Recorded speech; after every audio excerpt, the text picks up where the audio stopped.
Good evening, viewers. A chilling new chapter has just been written in the ongoing Russia-Ukraine conflict. The skies over Eastern Europe erupted in a thunderous display of firepower as Russia launched one of the most devastating aerial assaults of the war.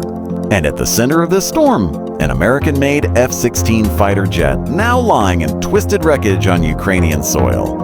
The pilot, a brave Ukrainian airman who once soared with hope, is no more. His name may not be known worldwide, but his sacrifice echoes through every battlefield, every village, every grieving home. This isn't just about an aircraft. This is a direct message, a symbol, and a turning point. For the very first time in this war, a U.S.-supplied F-16 has been shot down by Russian air defense systems, marking a dramatic escalation that has stunned military analysts and shocked leaders around the globe. This F-16 wasn't just a fighter jet. It was a flying symbol of defiance, a winged embodiment of Western resolve.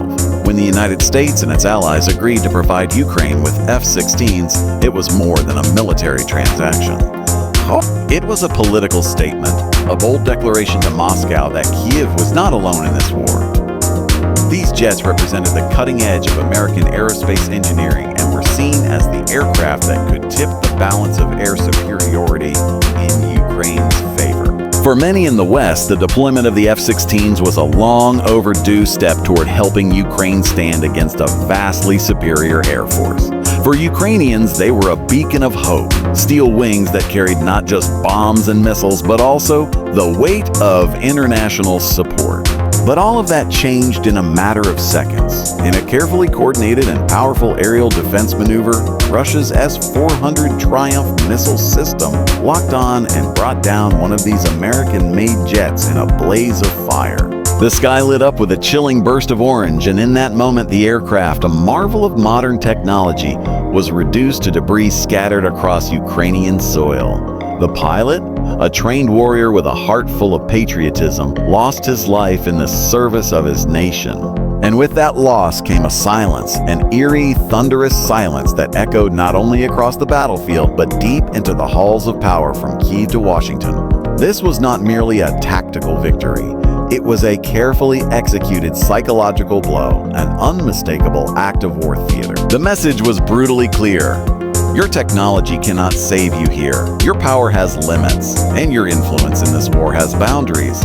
For Moscow, this wasn't just about taking down a jet. It was about undermining the perceived invincibility of Western arms.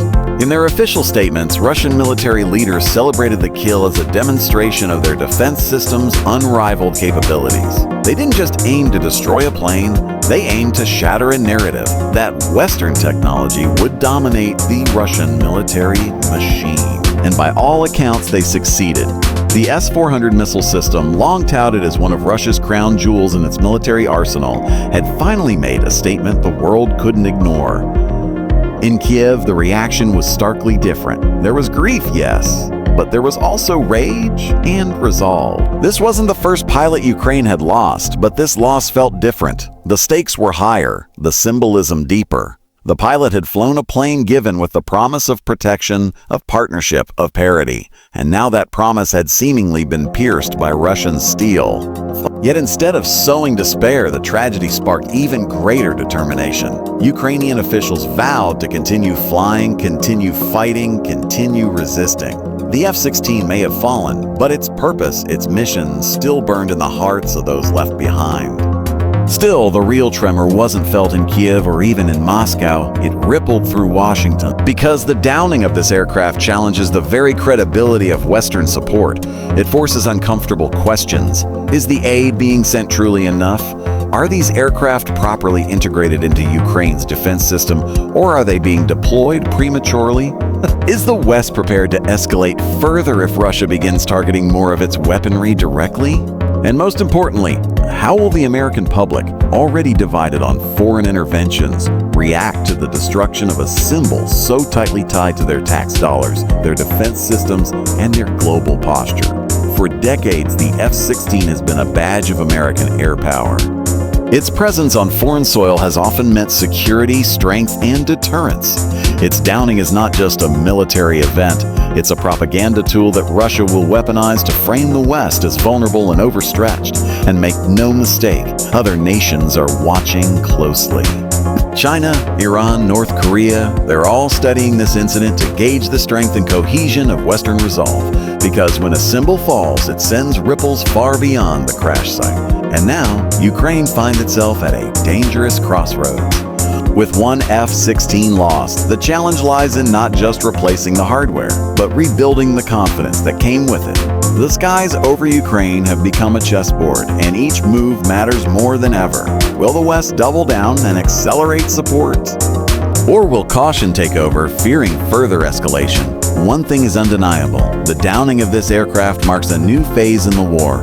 A phase where symbols are no longer invincible, where propaganda meets precision, and where every action in the skies sends a signal far louder than any speech or press release. This was more than a dogfight, it was a declaration. And that declaration is now echoing across the globe. Let's be clear, this wasn't an isolated incident.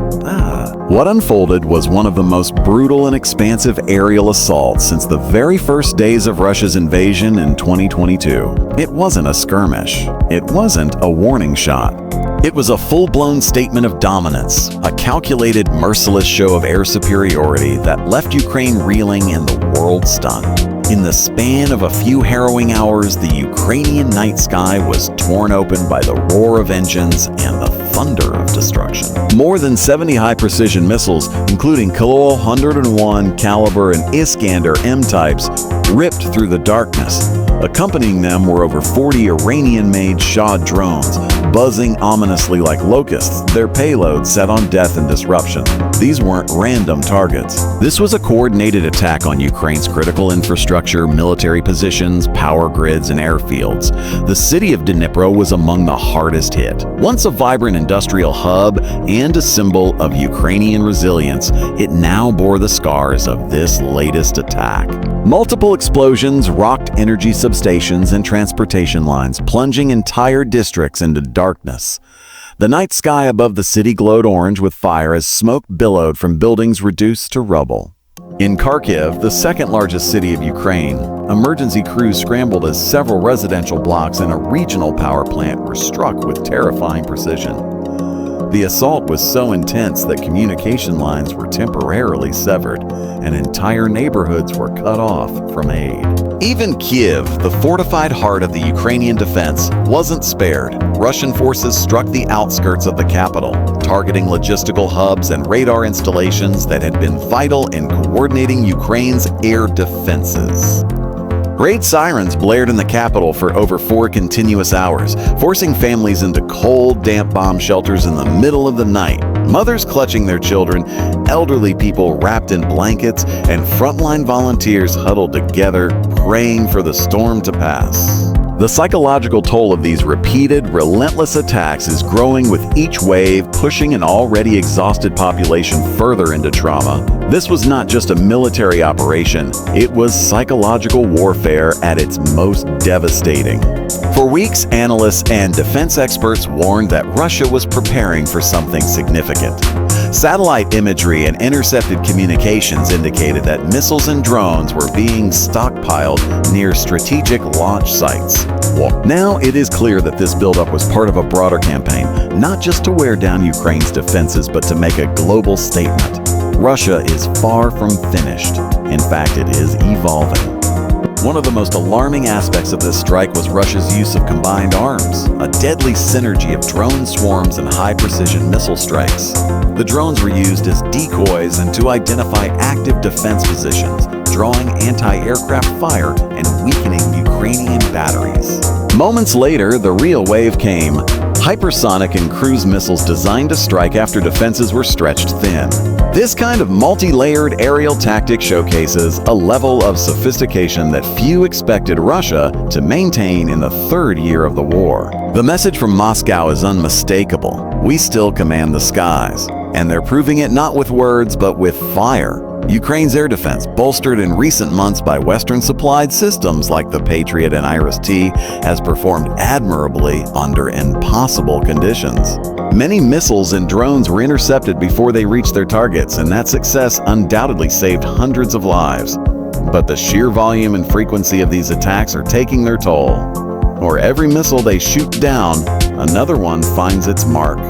For every drone they disable, another slips through.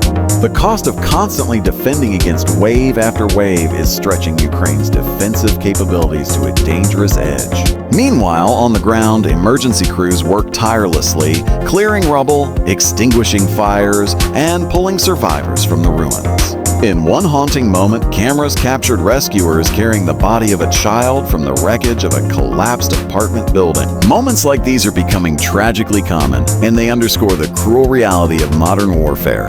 The lines between soldier and civilian, between frontline and home, have been erased. In response to the attack, Ukrainian President Volodymyr Zelensky delivered an emergency address to the nation, calling for urgent reinforcement of air defense systems and appealing directly to allies in the West. He made it clear Russia is trying to break us, not just with bombs, but with fear. We must stand stronger together. But as Ukraine pleads for more defense systems, more ammunition, and more political will, the world must ask, how long can Ukraine continue to defend against an enemy that keeps escalating, evolving, and expanding? For Russia, this operation wasn't simply about territory. It was about narrative. It was about erasing the perception that they were faltering and proving that their strategic depth remains intact. By launching such a wide-scale attack, they are testing Ukraine's limits, probing for weaknesses, and sending an unmistakable signal. We are still in control. This was more than a night of destruction. It was a clear demonstration that Russia is doubling down. The battlefield has now expanded far beyond the trenches. It's in the skies and the power grids and the hearts and minds of every Ukrainian civilian. And in this war of attrition, air supremacy is not just a tactical advantage. It is a tool of dominance, a psychological hammer wielded with deadly precision. As dawn broke over Ukraine the next morning, the skies were eerily quiet again. But everyone knows the silence is only temporary. Because after a night like this, one truth is crystal clear. Russia's grip on the skies is tightening, and the storm is far from over. The downing of a US-made F-16 by Russian forces is more than a battlefield incident. It is a geopolitical flashpoint, a moment in time that may be remembered as the spark that brought the world dangerously close to the kind of confrontation it has feared for decades. What was once labeled a regional war between Russia and Ukraine is now beginning to morph into something far more volatile and far more dangerous. The careful lines that once defined a proxy war are blurring. The players remain the same, but the rules are changing, and the stakes are rising fast. For months, Western powers have walked a fine line. They have funneled weapons, ammunition, training, and intelligence to Ukraine, aiming to help it defend itself without being dragged into direct conflict with Russia. The strategy has largely been one of controlled involvement, support Ukraine, but don't provoke Moscow into escalating. But with the use of American aircraft now becoming a reality, and with Russia responding with lethal precision, that fragile balance is beginning to collapse. This F-16 wasn't just any jet, it was an American-made symbol of modern warfare, a tangible representation of Western resolve. Its destruction isn't merely a tactical loss for Ukraine, it's a symbolic strike at the West itself. Russia is not just attacking Ukrainian military targets anymore, it is targeting the weapons, systems, and by extension, the will of NATO. And that creates a volatile new equation. This growing entanglement carries echoes of another era, the Cold War. Military analysts and historians are drawing more and more parallels to that time when the world lived under the constant threat of global war. Just as American and Soviet forces clashed indirectly through proxy wars in Korea, Vietnam, and Afghanistan, today's conflict in Ukraine has evolved into a modern incarnation of that same pattern. But there is one critical difference now. The escalation curve is far steeper. Back in the Cold War, communication channels, red lines, and backdoor diplomacy helped prevent the worst-case scenario. Even in the most tense moments, like the Cuban Missile Crisis, there were clear boundaries, a mutual understanding of what would trigger retaliation. But today, those boundaries are not so well defined. Technology has advanced, the speed of war has accelerated, and political tensions, both at home and abroad, are far more fragmented. Misinformation spreads faster than facts, Algorithms shape public sentiment. And one wrong move, one miscalculated airstrike or retaliatory bombardment could turn a Cold War into a hot one. The use of American equipment in Ukraine now makes it impossible to deny the West's deepening involvement. While NATO soldiers may not be on the ground, their fingerprints are all over this war, from missile launchers and advanced radar systems to jet fighters and satellite intelligence. Russia knows this, and with the downing of the F-16, it has chosen to call that bluff. The question is, how will the West respond? In Washington, Brussels, London, and Berlin, leaders are now facing a series of excruciating decisions. Do they send more advanced weapons, F-35s, longer-range missiles, or offensive cyber capabilities? Do they harden their posture by placing more NATO forces along Eastern Europe's borders? Or do they pause, reassess, and risk appearing weak or indecisive in the eyes of both Russia and their own citizens? The F-16 shootdown has become a pivot point. Because now it's not just about Ukraine's ability to defend its land, it's about whether the West is willing to accept the loss of its own military assets and personnel in a war zone, and if more such losses follow, what happens next? Will the American public tolerate seeing more of its hardware destroyed? What if in future strikes Western trainers or personnel become casualties? That's not just a red line, it's a catastrophe waiting to unfold. This is the razor's edge we now stand upon. The war is no longer about just tanks and trenches. It's a war of ideology, of influence, and of competing visions for the future global order. Russia sees Ukraine as a battlefield to reclaim lost dominance. The West sees Ukraine as a front line to defend democracy and the rules-based international system. Neither side is backing down, and both seem willing to escalate. Perhaps the most disturbing aspect is how quickly escalation can happen without intention. A missile goes off course, a fighter jet crosses the wrong border, a drone gets misidentified. These are not distant hypotheticals, they are very real risks in a theater of war crowded with advanced, lethal technology. At the same time, Russia's alliances with China, Iran, and North Korea are deepening. Iran continues to supply drones. North Korea sends artillery. China watches carefully, weighing its own interests in Taiwan against how the West handles this crisis. Each move in this geopolitical chessboard is being watched by others with far-reaching ambitions. If the West appears divided, hesitant, or vulnerable, that will send a signal not just to Moscow, but to Beijing and Tehran as well. The tragedy of the fallen F-16 pilot may be a singular event, but its implications are immense. It marks the beginning of a new phase in this war, a phase where direct confrontation between great powers becomes a very real possibility. And unless cooler heads prevail, unless diplomacy reclaims its seat at the table, the next chapter may not be written by politicians, but by generals. In the end, the question is no longer just whether Ukraine can survive. The question now is whether the world can avoid a war that engulfs more than one nation. Because make no mistake, this is no longer a proxy war, this is a fuse. And it is burning tonight. We reflect not just on a fallen jet, but on a world teetering dangerously close to the edge. The skies over Ukraine have become more than just airspace. They are now symbols of resistance, battlegrounds of ideologies, and front lines of a brewing storm that could reach far beyond Europe. The death of a single Ukrainian pilot flying a Western machine, defending his homeland, is a painful reminder that this war is no longer confined to borders. It is a global tremor with real consequences. Whether this marks a turning point or the beginning of something far more destructive depends on what happens next. But one thing is certain. The sky is no longer the limit. It has become the battlefield. This is not just war, this is a warning, and the world must listen before it's too late.